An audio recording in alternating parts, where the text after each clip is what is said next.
Welcome back to the Ultraviolet Tide. Thank you so much for joining us for another week of the podcast. Today we have an incredible guest joining us from an incredible backdrop to talk a little bit more about overall wellness, hormone balance, inflammation, and foods to reduce cancer risk. Daina, welcome to the podcast. Thank you. I'm excited to be here.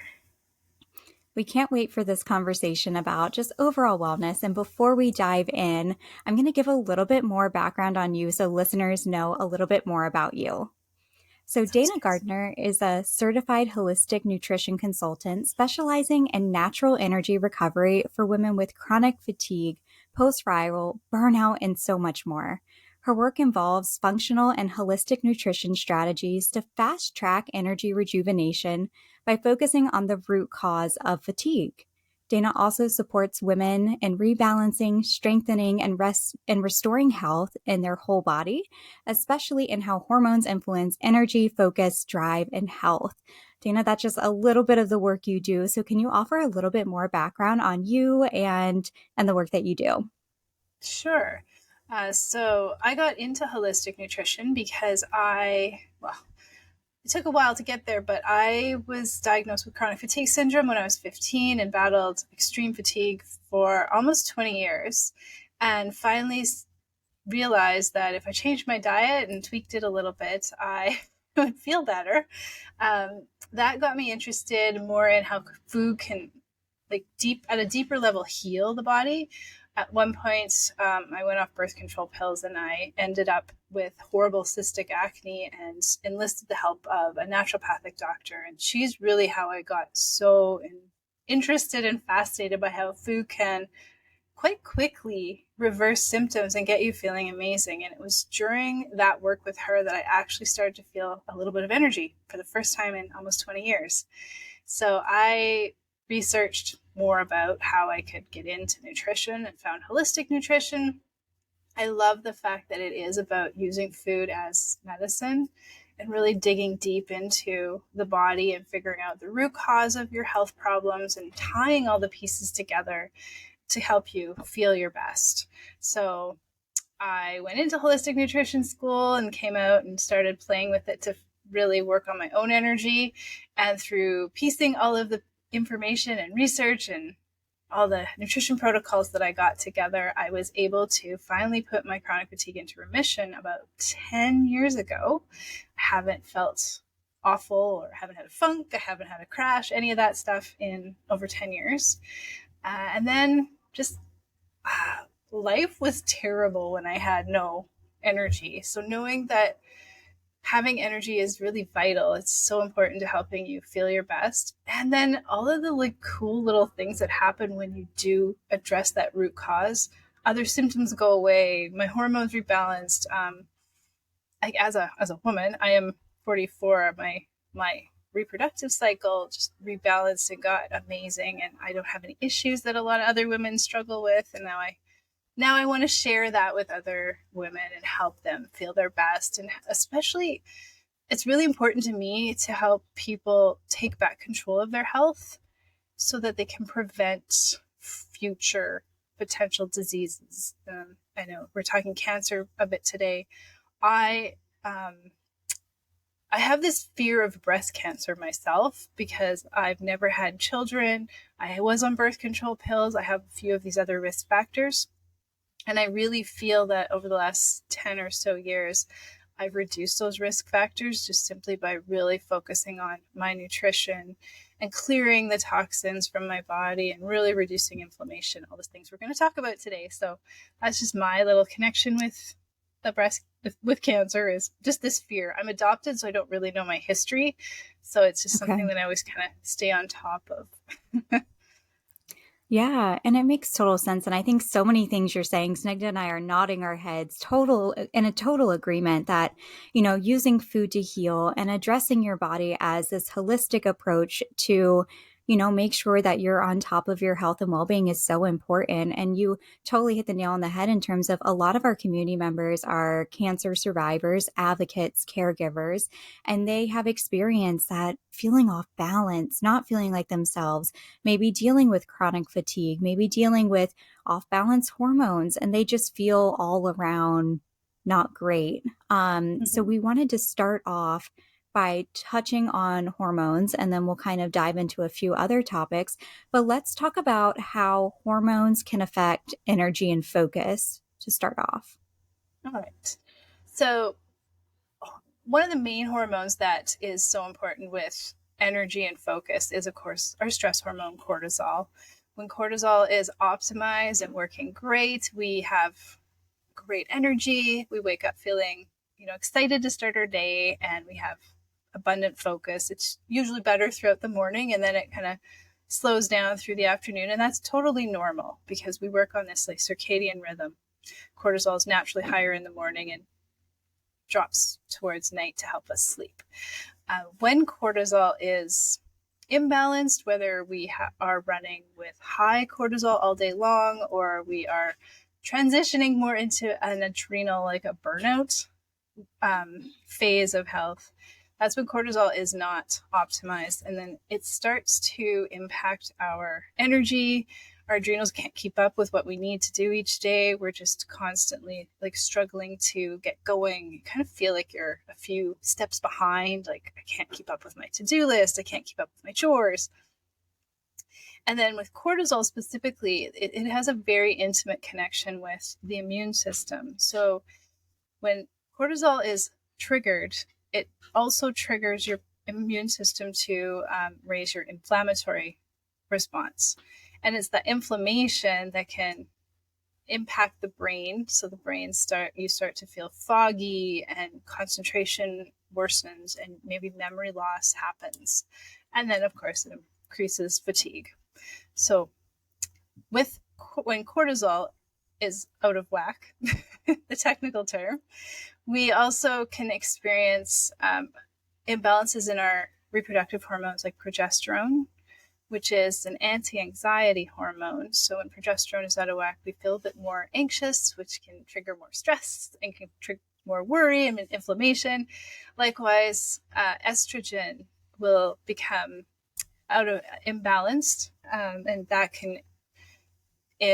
that will impact our energy levels. Estrogen plays a role in cellular energy production and metabolism. So if estrogen is not balanced, we feel fatigued, foggy, and sluggish.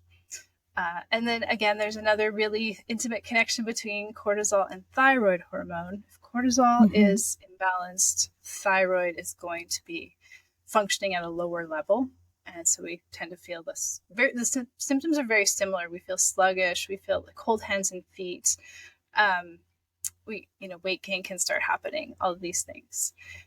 And then the third or the fourth hormone, that's sort of fourth area that's really important, is with insulin. If cortisol is out of whack, if estrogen is imbalanced, our insulin also starts to become imbalanced, and we start battling cravings and insulin resistance symptoms where we really want that quick energy, but then it drains us because it's not the best food energy for sustained mental and physical energy. So then we get more tired and we can fall into that cycle of eating the high carb foods and feeling like we're crashing and needing more caffeine and needing more sugar.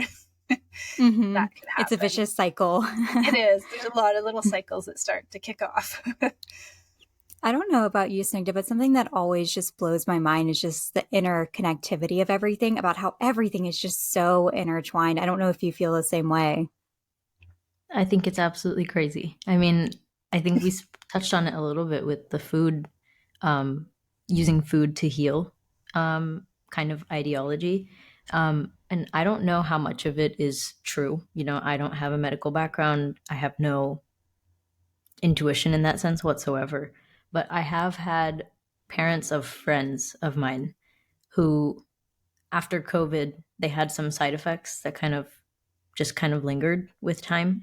And that was ranging from everything from like gastritis to high, like extremely high blood pressure that couldn't be controlled. Like they couldn't stand up or sit down without it shooting up, and then it wasn't able to regulate, basically. And instead of completely going on, prescription medication and doing more aggressive courses of treatment, I would say, they turned to Ayurvedic practices, which is like a complete, I think its origins are in India, but I'm not sure completely. We like to claim that it's from India, but I'm not sure. I don't know the history. It is. And okay, awesome. But a lot of Indians turn to Ayurvedic treatments like that, and this person didn't take any medications whatsoever. They just, there was no medication for COVID specifically. They healed from COVID on their own, and as a family, they decided to change their diet, and that was like less salt, eating more greens, eating more lentils, like random small changes. All of these side effects just disappeared. It was crazy. Yeah, it was crazy. So I think that kind of leads into the next thing we wanted to talk about, Snigdha, beautifully, is how to balance hormones with food and lifestyle, because that's stuff that you can do. And Snigdha, that was a perfect example of, using a lifestyle change in order to rebalance your body. What are some tips for tuning into your body's messages and using food and lifestyle changes in order to see a change for the positive? With working with my clients, I find it's most efficient if we take the time to reduce some of the more pro-inflammatory foods, because when inflammation is high, that can also trigger our cortisol to be released and then create some of those cyclical hormonal imbalances. And so taking that time to just be very conscious about removing things like cow's milk dairy is quite pro-inflammatory, especially for women, and it has that estrogen component that can create imbalances with estrogen along the way. And removing gluten where possible, and sugar, of course. And there's a few vegetable and seed oils that are more pro-inflammatory, like canola, soy, and safflower. Sticking more to like avocado, coconut oil, and olive oil, the fruit oils are really anti-inflammatory. And then with my clients with the holistic nutrition, we look at the hormones, like what is going on with the hormones. If someone is battling a lot of stress, cortisol imbalances, what can I do to support the adrenals in what that person needs? And so foods like omega-3 healthy fats from wild-caught salmon, raw nuts and seeds, whole eggs, the avocado oil, olive oil, those foods, of course, as well as improving like protein levels. A lot of my clients come to me, they aren't eating enough protein. So that's something that I get a lot of my clients, especially clients that are battling hormonal imbalances, to increase their protein slowly over time. Like we get them there. But I don't like putting numbers on things, but most women come to me when I start working with them, they're consuming around 30 to 40 grams of protein a day. I try to increase them to at least 80. And then this is when they really start to notice a significant improvement in energy and just that lightness and health. And then, of course, that's so important is the vegetables, more leafy greens, more colorful vegetables, getting a variety of vegetables. I think most of us, and myself, kind of guilty for this sometimes too. We tend to focus on the same like 8 to 10 different vegetables all the time. So if we can expand outside of our norm, that helps us get the full spectrum of nutrients, especially the really crucial antioxidants that help to tame inflammation and clear away those inflammatory free radicals that are circulating in our body. Depending on the person, I know one thing that I really look for with my clients is the estrogen side of the equation. Are you what's known as estrogen dominant? Do you have an imbalance with estrogen? Is your body struggling to clear estrogen? Are you getting too much estrogen from foods or other sources? So one of my favorite foods to help improve estrogen detoxification is ground flaxseed. So if I have a client that is battling estrogen dominant symptoms, and that tends to happen with women who have PMS symptoms or are struggling with heavy or irregular periods or fibroids anywhere. Extra ground flaxseed is really helpful to help clear the estrogen. Broccoli sprouts are helpful for this as well. And then the cruciferous vegetable family, as broccoli, cabbage, cauliflower, kale, these help to promote estrogen clearing and detoxification from the body as well. That's so interesting. So is there a specific like vitamin, mineral in the flaxseed and in the broccoli sprouts that aid in this? Yeah, so there's a specific antioxidant in the flaxseed that helps to refuel that nutrient that the liver uses to detoxify it, as well as the flax works in the colon to absorb the neutralized hormones into the stool and then flush them out, because we don't want them to be reabsorbed once the liver does its thing. Yeah, I think that's so incredible. And I'm thinking of a conversation we had. So we had, I'm blanking right now. Oh my goodness, Snigdha, what was her name from Hidden Cancer Below the Belt? Mindy Conklin, from Hidden Cancer Below the Belt. And she focuses on colorectal cancer and talks all about how food is so important for, keeping your body healthy and avoiding colorectal cancer whenever possible. And I'm hearing some very similar things about how these foods heal on multiple different levels. Yeah. Exactly. And the cruciferous vegetables, they're really important because they help refuel your master antioxidant, glutathione, which is the main antioxidant we need for total body health, reducing free radical damage all throughout the body. So if we can get more of those cruciferous vegetables to fuel that, then just overall we feel better, we're healthier, less risk of disease, cancer. So let's talk a little bit about immune response. And I'm guessing based off of the underlying theme of this, it's going to be some of the same things that tie into increasing your immune response. But this is super important for a lot of our members of our community who are trying to strengthen their immune response after some form of cancer treatment. What are tips that you have for them? My number one tip would be food first. So, of course, a very clean diet that has good quality protein, ideally more along the lines of like poultry, wild caught fish, salmon. There's some fish like the bottom feeders like tuna that I would stay away from just because they can contain some heavy metals. But know your source where you're getting your fish from is the best advice I can give. And then wild game, bison, it's really good quality. This is good. Red meat has some really good nutrients in it, but I would limit that to 1 to 2 times a week. And just, again, really know the source, high quality, organic, grass fed, like all those buzzwords. And then for reducing inflammation, so we have kind of with overcoming any sort of disease or coming out of a strong treatment like a cancer treatment, we want to reduce our inflammatory response. So we have anti-inflammatory foods like the raw nuts and seeds and the avocado, olive oil, good quality protein.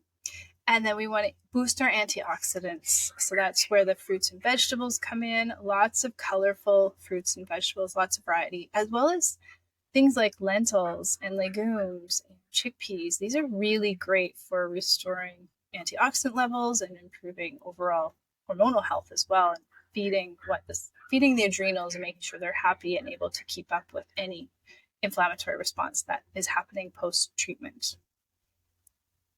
Yeah, I think this is all so fascinating, and I'm just eating it up. Snigdha, what else? What else are you curious about? I was actually just thinking to myself, there are a lot of diets and, religious practices or just ideologies around the world that, some people are restricted from eating certain types of meat or they're just completely vegetarian. Mm-hmm. What do you suggest as an alternative for them? Because if they, obviously they don't have access to the seafood or the Mm-hmm. red meat or even chicken and stuff like that, I guess, poultry.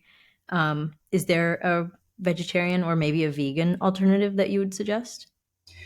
For my vegetarian clients, legumes, chickpeas, lentils are really good sources of protein. And then gluten-free whole grains like brown rice and oats. These are good options. And when you combine them, you get the complete protein.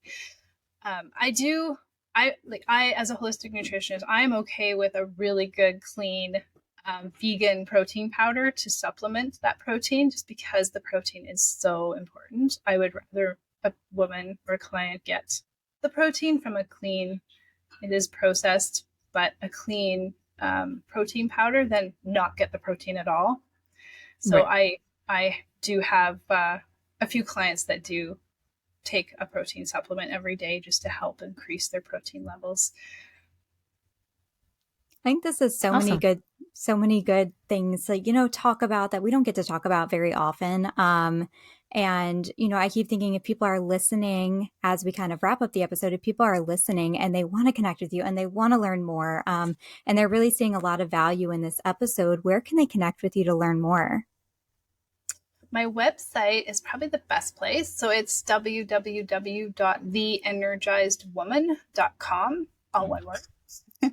I'm on Instagram as the.energized.woman, and on TikTok, the.energized.woman as well.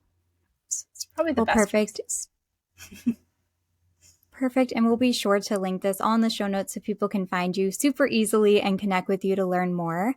But Daina, thank you so much for your time and sharing your wisdom with us today. Thank you. It was fun to be here.